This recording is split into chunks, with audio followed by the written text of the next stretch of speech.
Halo semuanya, jumpa lagi dengan Awan Chai, pelatih konsultan pajak pertama dan satu-satunya di Indonesia.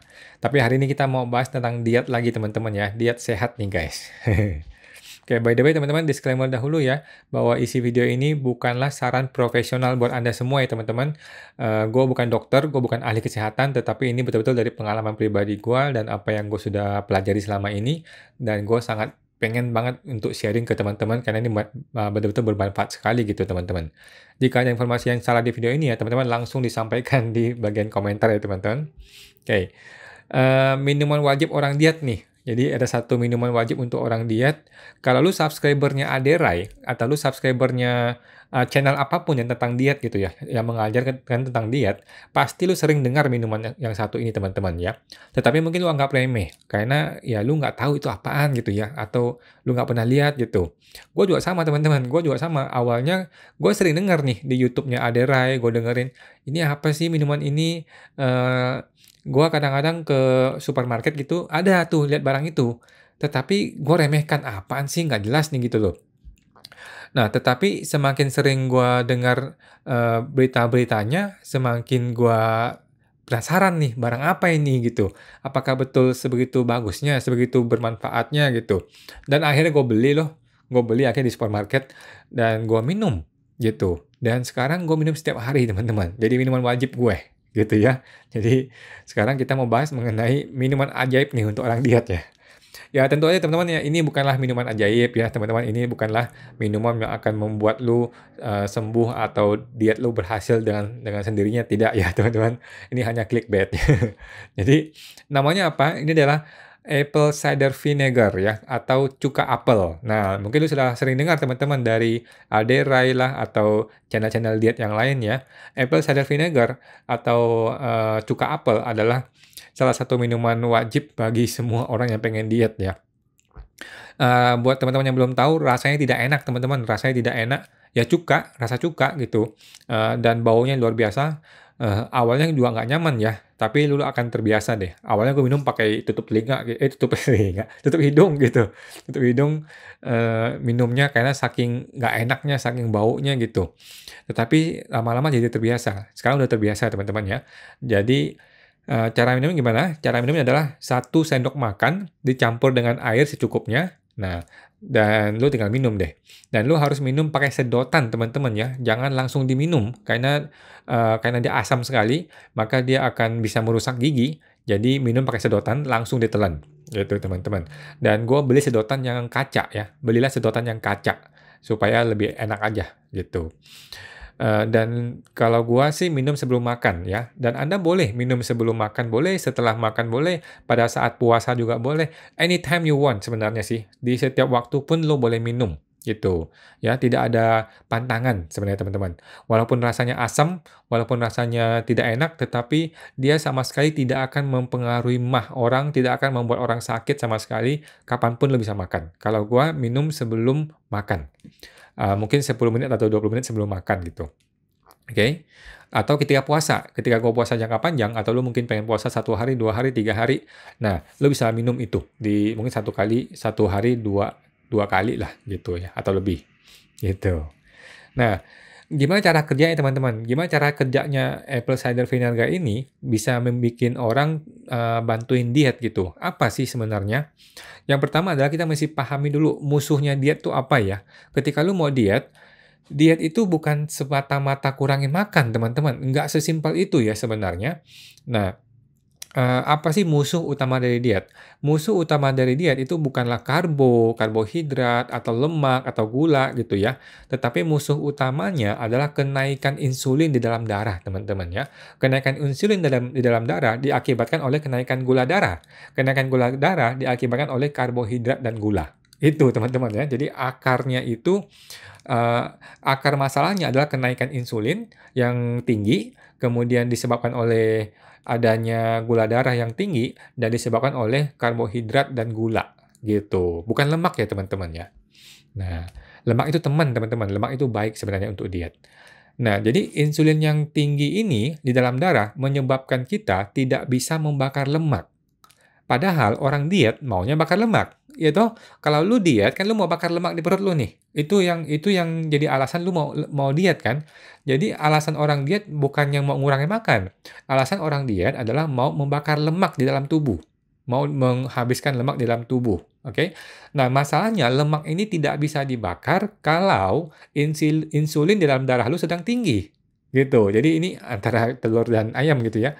Nah, jadi gimana caranya supaya insulin tidak tinggi di dalam darah? Itu yang mesti kita lakukan, yaitu bukan semata-mata ngurangin makan ya, tetapi bagaimana caranya supaya insulin di dalam darah tidak tinggi atau kalau bisa tidak ada bahkan atau rendah sekali gitu ya. Nah, solusi pertama yang harus Anda lakukan dan gua sudah lakukan dan semua orang diet lakukan yaitu intermittent fasting ya. Intermittent fasting itu sesimpel bahasa Indonesianya adalah puasa, teman-teman ya. Sesimpel itu istilahnya. Intermittent fasting adalah puasa. Oke. Nah, kalau lu tidak makan, ya tidak ada kenaikan gula darah. Sesimpel itu, teman-teman ya. Kalau lu makan, maka ada kenaikan gula darah, ada kenaikan insulin. Kalau lu tidak makan, maka tidak ada kenaikan gula darah dan tidak ada kenaikan insulin. Sesimpel itu, teman-teman ya. Jadi puasa yang pertama. Solusi yang kedua adalah makan makanan yang rendah glycemic index-nya. Oke, jadi kalau lu mau makan sesuatu, lu coba cek deh di Google ya, barang ini glycemic index-nya seberapa tinggi gitu. Nah, apa itu glycemic index? Yaitu ukuran di mana makanan itu lebih sensitif terhadap insulin yang akan meningkatkan gula darah dan meningkatkan insulin dalam tubuh. Oke, semakin tinggi glycemic index di atas mungkin 67 gitu ya, maka dia akan menyebabkan kenaikan gula darah yang tinggi, alias menaikkan insulin.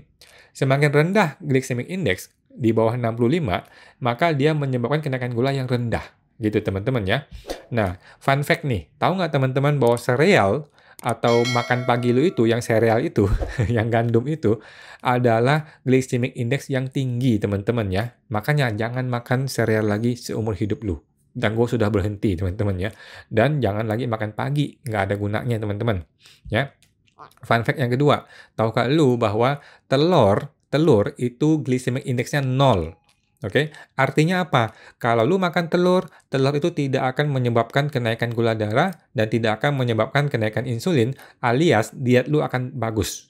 Gitu, teman-teman. Jadi telur bukanlah musuh bagi diet, telur adalah teman sejati bagi orang yang diet. Gitu, teman-teman ya. Oke, solusi yang ketiga adalah karbohidrat yang tadinya itu glisemiknya tinggi ya, kan karbohidrat atau nasi itu GI-nya tinggi sekali. Ketika dimakan, lu perlu campur dengan makanan lain yang akan membantu lu menurunkan gula darah, menurunkan glycemic index gitu ya. Jadi sebuah makanan yang glycemic index-nya tinggi, kalau lu makan dengan barang-barang yang lain, dia bisa menurun glycemic index-nya atau bisa naik. Oke? Contoh nih, lu makan nasi. Nasi itu lu campur dengan sayur yang banyak, kemudian lu campur dengan daging, lu campur dengan telur, maka glycemic index-nya akan turun.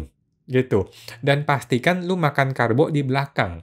Makan di depan itu makan lemak dulu, kemudian makan protein dan makan fiber ya, makan sayur, barulah lu makan karbo atau nasi. Nah, dengan begitu glycemic index lu akan turun.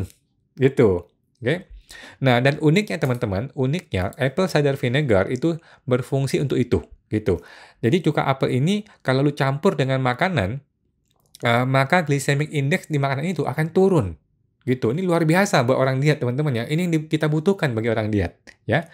Nah, kalau insulin itu tidak naik tinggi, maka pembakaran lemak kita akan lebih efektif, gitu teman-teman ya. Nah, itu tujuan dari diet kita toh. Tujuan kita adalah membakar lemak, gitu teman-teman. Nah, maka apple cider vinegar ini akan membantu kita untuk menurunkan lemak kita. Nah, itu caranya.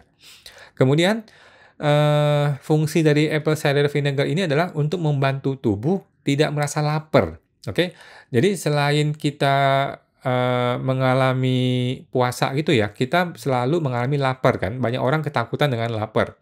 Nah, sebenarnya kalau lu makan yang lemak yang tinggi, maka lu tidak akan lapar sebenarnya. Tetapi kalau lu lapar, maka lu minum ini. Minum apple cider vinegar, maka rasa lapar lu akan turun. Gitu. Bagaimana caranya? Gua nggak ngerti juga ya. Ini sudah penelitian ilmiah mengatakan seperti itu teman-teman ya. Jadi kalau lagi puasa, ada perasaan lapar, minumlah ini. Gitu. Oke, ini pengalaman gue teman-teman ya. Gue pengen sharing bahwa gue sudah turun sekitar 10 kilogram dalam 2 bulan terakhir teman-teman ya. Gue nggak tahu timbangannya salah kah atau apakah. Gue sih merasa masih cukup berisi ya. Gue masih merasa pengen nurunin lagi nih. Gue masih mau buang 10 kilo lagi karena berat badan ideal gue masih kurangin 10 lagi gitu. Nah, tetapi anyway, gue memang merasa sangat sangat ringan ya saat ini ya dibandingkan 2 atau 3 bulan yang lalu ya. Jadi selama 2 bulan gue diet ini, timbangan gue sudah turun 10 kilogram. Ini luar biasa deh. Ini pertama kali dalam hidup gue di mana gue yakin gue akan berhasil kali ini gitu loh. Kan dulu gue juga sudah pernah tuh naik berat badan, gue turunin, naik lagi, turun lagi, yo-yo gitu lah, naik turun. Gue sudah pernah mengalami itu. Kenapa? Karena gue paksakan dia turun, tetapi gue tidak tahu ilmunya, teman-teman. Gue tidak paham edukasinya. Sekarang gue sudah paham gitu. Sekarang gue sudah tahu. Jadi gue sangat yakin ini akan jalan terus seperti yang gue mau. Oke? Nah, jadi sekarang gue sharing ini yang gue lakukan untuk diet sehat gue ini. Dan sudah berhasil teman-teman ya. Dan ini murah dan mudah teman-teman ya. Murah dan mudah teman-teman. Gampang. Yang pertama, ada 5 nih. Yang pertama, lakukan intermittent fasting ya. Yaitu jendela makan diatur. Lu makan antara 18-6, artinya 18 lu puasa, 6 jam lu makan. Kemudian 2-2-2, artinya 22 jam lu puasa, 2 jam lu makan, alias one meal a day ya, satu kali makannya sehari. Atau lu bisa panjangin menjadi one meal each other day, artinya satu hari lu makan, satu hari lu tidak makan, satu hari lu makan, satu hari lu tidak makan. Oke? Lu variasikan dalam satu minggu. Jangan terus-menerus dengan satu metode yang sama ya, terus dipindah-pindah gitu. Yang kedua, gue stop gula, gue stop jus buah, gue stop minuman manis, gue stop junk food, semua gue stop yang sifatnya manis-manis dan gula itu teman-teman ya. Yang ketiga, gue makan sangat rendah karbohidrat gitu. Kalaupun ada nasi sedikit sekali, mie juga kalau bisa sedikit sekali, nasi, kentang juga tinggi ya GI-nya, rendah sekali gitu teman-teman. Jadi kurangin sekali low karbo ya. Yang ketiga, high fat atau lemak yang tinggi teman-teman. Nah, lemak yang tinggi itu bukan musuh teman-teman, itu adalah teman ya. Makan lemak tidak akan menyebabkan lu banyak lemak teman-teman ya. Yang bikin lu banyak lemak adalah gula teman-teman ya. Nah, makan lemak yang banyak akan membantu rasa lapar kita teman-teman, menghilangkan rasa lapar. Oke? Contoh lemak yang bagus itu apa? Alpukat atau extra virgin olive oil. 2 itu aja yang lu mesti ingat teman-teman ya. Alpukat dan extra virgin olive oil. Makan itu setiap hari. Yang kelima adalah gua olahraga jalan pagi dan sore total 15 langkah sehari. 15.000 langkah sehari gitu loh. Pakailah jam tangan teman-teman ya. Pakailah jam tangan untuk mengukur itu. Waktu yang akan lo habiskan sekitar 2 jam teman-teman. 2 jam atau lebih lah gitu. Akan dapetin 15.000 langkah. Gitu teman-teman ya. Nah, cara ini tidak perlu suplemen teman-teman ya, nggak perlu beli obat yang mahal, nggak perlu suplemen yang sampai belasan juta, lu nggak perlu ikut MLM yang bisa bikin lu diet yang sampai belasan juta paketnya itu ya. Nah, tetapi teman-teman lu perlu mengorbankan waktu gitu. Lu perlu mengorbankan waktu lu untuk lu dapatkan diet yang sehat ini teman-teman ya. Kalau lu tidak korbankan waktu lu saat ini, maka lu akan korbankan hari tua lu nanti, teman-teman. Ketika lu sakit gitu, teman-teman ya. Gua lihat dengan mata kepala gue sendiri, papa gue sakit kena stroke, jantung, diabetes dan lain-lain gitu ya. Gua rasa sebagian besar gara-gara pola hidup gitu teman-teman, pola makan maksud gue ya, diet yang kurang tepat gitu. Nah, dan yang namanya obat stroke tuh mahal teman-teman ya, obat stroke, obat jantung tuh mahal sekali, di atas UMR lah setiap bulan mesti bayarnya, dan akhirnya orang stroke kan nggak bisa jalan teman-teman ya, di hari tua lu tidak bisa menikmati masa-masa tua lu gitu, kalau lu sakit. Ya teman-teman, nah jadi solusinya adalah diet sekarang.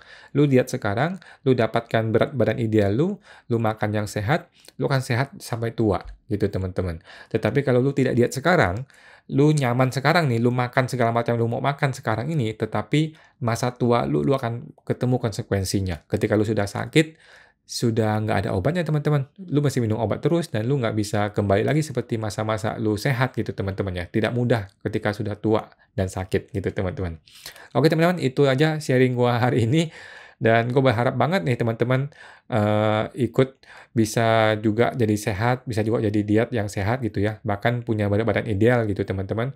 Kalau kita bisa sehat, maka kita akan bisa lebih banyak membantu banyak orang di luar sana teman-teman.